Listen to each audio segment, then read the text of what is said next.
Hey everybody, DJ Jazzy Cat back on the Chill Factor. Things have been going so nice. We have so many great folks that are on the Chill Factor, but one of our wonderful sponsors, as always, she brings purpose to the show every single Wednesday. So again, I'm going to welcome in my buddy, my friend, my pal, who's got great information once again to offer to everybody that's listening in. Don't forget, guys, you can go over and follow Ann Canfield with everything that she does. She has a purpose for what she does, and we are truly blessed to have her here on the Chill Factor. So good afternoon, Ann. How are you? I am doing wonderful. It's so good to be here with you today, Kathleen. Well, thank you very much for, like I said, everything you're doing is so enlightened with every move and everything that you say. It has purpose. So we're going to jump right in and we're going to let you take over as always. So here we go again. And if you have questions, send them over. Let us know. Go for it, Ann. Wonderful. So we are in a new month. Happy December to everybody. The theme of the podcast that we'll be doing this month, each week, the theme is going to be In Giving We Receive. And today's podcast, we will talk about how you can be the Santa. Be the Santa. How can you be the Santa to somebody? In today's very transactional world, where sometimes it feels like we are keeping score or another person in our world is keeping score in the giving and receiving. Well, she gave me this last Christmas. I should give her something like this Christmas during the holidays. Or, oh, I forgot. That person bought me a birthday gift. I better remember their birthday this year. What if we give to another and we keep the secret? Our gain and reward is only the happiness that we have given to somebody else, enabling them to pay it forward to another. In this way, we can be the Santa. I am talking about the one-to-one giving, not the donations to the organizations, which I think are wonderful and fantastic. Please keep giving to all of your local nonprofits. But this is more of that one-on-one type of giving that I'm looking at. There are so many stories about Saint Nicholas. And here's one that I really, really appreciated.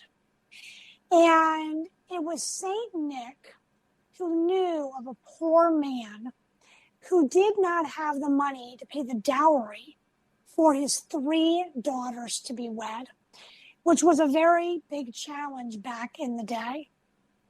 So St. Nicholas secretly dropped 3 bags of gold in the man's window without them knowing the payment was from him. Wow. That is great.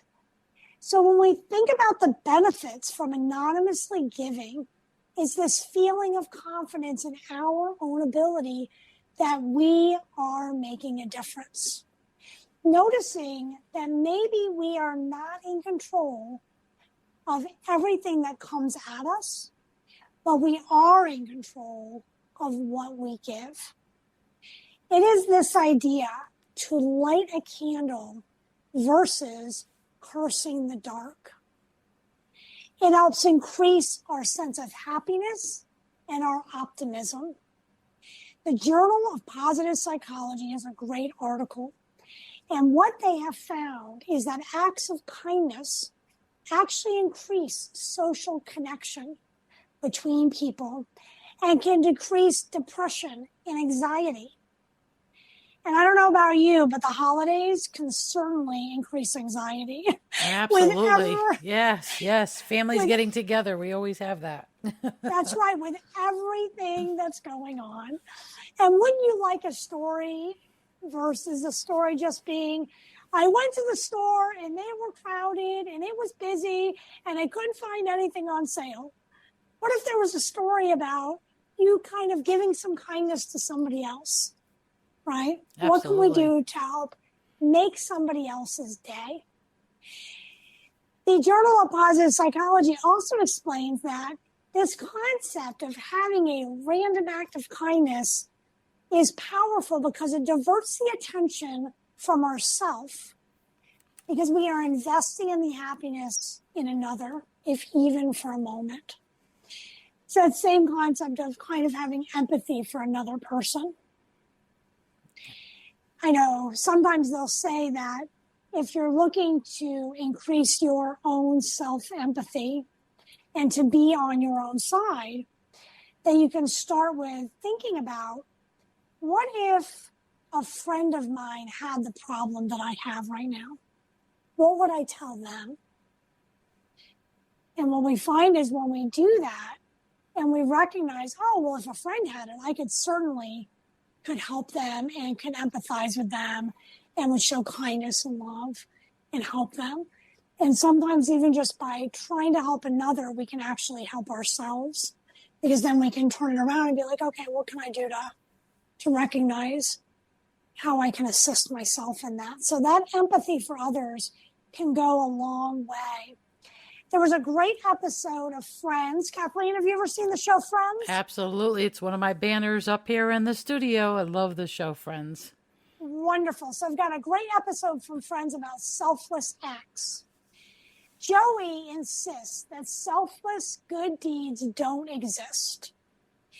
Phoebe promises to prove that they do. Do you remember this episode, Kathleen? Vaguely, but okay. I will definitely be a good student and listen. Awesome. So because she fails at all of her attempts of trying to give without receiving, she decides to donate $200 to PBS, where Joey is actually working the phones. And she explains to Joey it's because they bring happiness to lots of kids. And she thinks, I won the bet. However, the donation leads to Joey being the volunteer, which breaks the last year's record. So he finally gets on TV, which makes Phoebe happy. And she realizes, I feel so good about it, I think I might have lost the bet.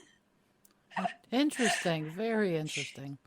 It is such a great episode. But the point is the fact of, he was saying you can't do it selfless because you feel good about it. Mm-hmm. But in reality, being the Santa, our goal is to feel good about it. And we want you to feel good about it for that selfless act that you take. So the call to action is, what random acts of kindness over this season for our seasoned stranger and friends alike can we be the Santa? Through a gift of giving with no return, just because. And again, think of the stories that other people might have, or even you might be a receiver of somebody being the Santa to you, and the story that you may have. So I have to ask, Kathleen, do you have any of these stories? Have you ever received an anonymous gift? I have. As a matter of fact, we have a young man in the neighborhood, special needs. He didn't leave his name. And this is a true story from last year. I always tell folks that I always have some kind of a story to go with something. And he was very anonymous about giving. And I didn't know up until this year. I finally figured out who he was.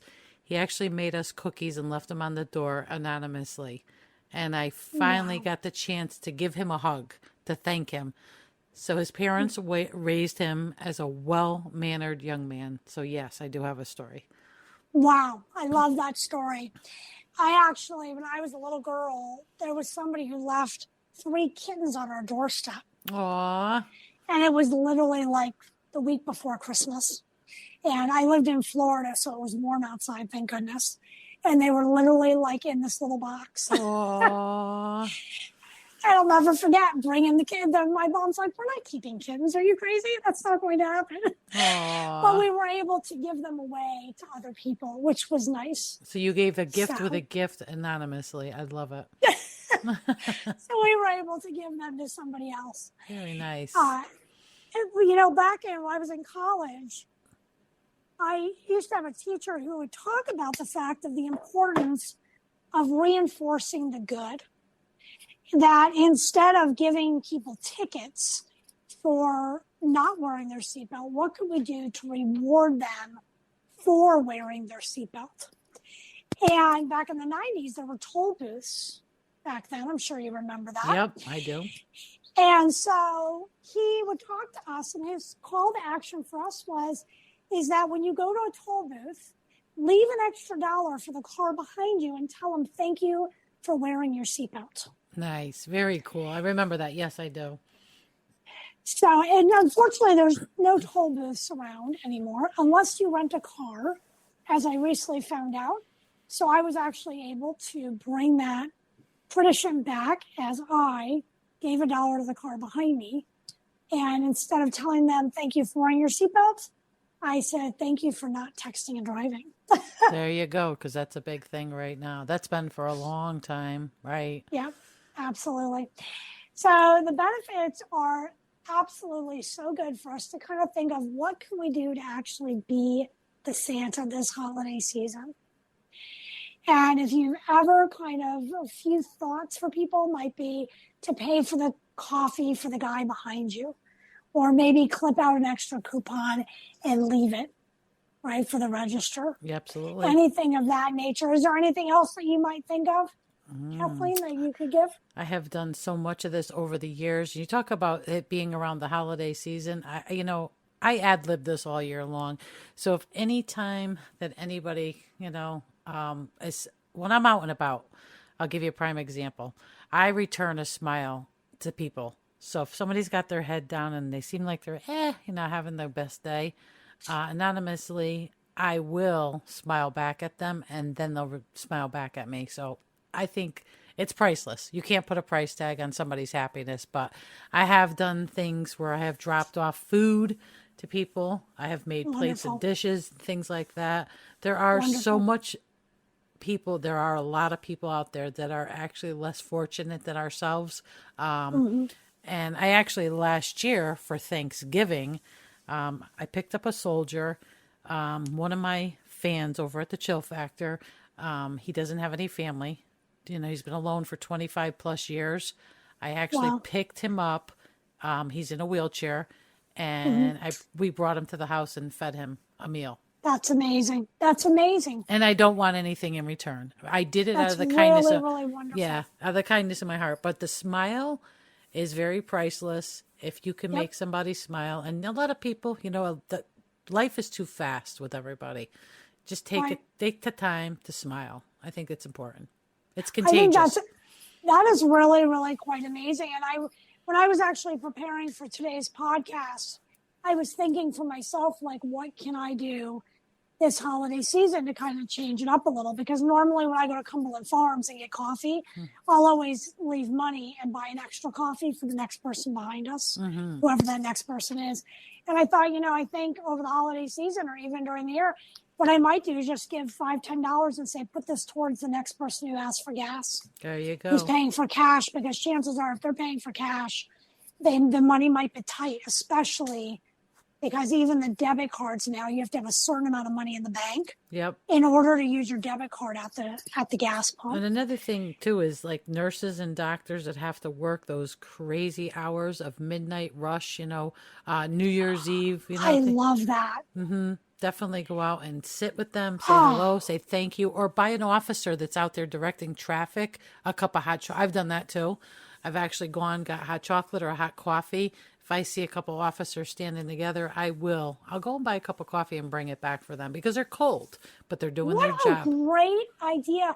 And now that you're saying that, I'm almost thinking that another idea would be almost like go to the hospital on Christmas Eve and bring like a pack of munchkins. Yeah, always. Or the nurse's station. Yeah, exactly. To bring something to them to say, hey, we noticed that you're here. And we thank you that you're here with these loved ones. Yep. And it's been so crazy since COVID, Ann, too, I agree. So. That's a phenomenal idea. I really appreciate the heads up, and I love the kind of the ideas that you're bringing to the table, because it really makes us think, like, what can we do to be able to be the Santa to somebody, to kind of just see that need and be able to fill it. And it warms your heart and it warms their heart. Exactly. So, and I really appreciate everyone listening today. And I'm excited. I'm actually going to be posting out kind of what our next three podcasts are going to be this month so that we can all kind of get our mind in tune to what can we do to give? Because when we give, it actually does come back to us, not immediately, but it is something that it makes us feel good. And you do that So, with every episode. And I feel like I have a breath of fresh air when you come on. I really do. I feel like I regrouped. You know, like you have a tough week. Listen to Ann. She'll definitely walk you in the right direction, folks. Definitely. wonderful. Thank you so much, Kathleen, for the post that I put out. And 13 other platforms. Ann's show is actually on iHeartRadio, Pocket Cast, TuneIn, Alexa, Stitcher, RSS Feed, Podcast Index, Deezer, Podcast Addict, Spotify, Player FM, Listening Notes, Podchaser, and Google Podcasts. Those are all the platforms in which you can catch Ann on. Woohoo! Wonderful. I am just so excited, and I'm loving the fact that we're spending the holiday season together, Kathleen. Me too, Ann. So Thank you so much. wonderful. Until next Absolutely. week, this is Ann Canfield and DJ Jazzy Cat. We're signing off for the Chill Factor. Have a wonderful rest of your night. Thanks again, Ann, for everything. Awesome. Thank you, my dear.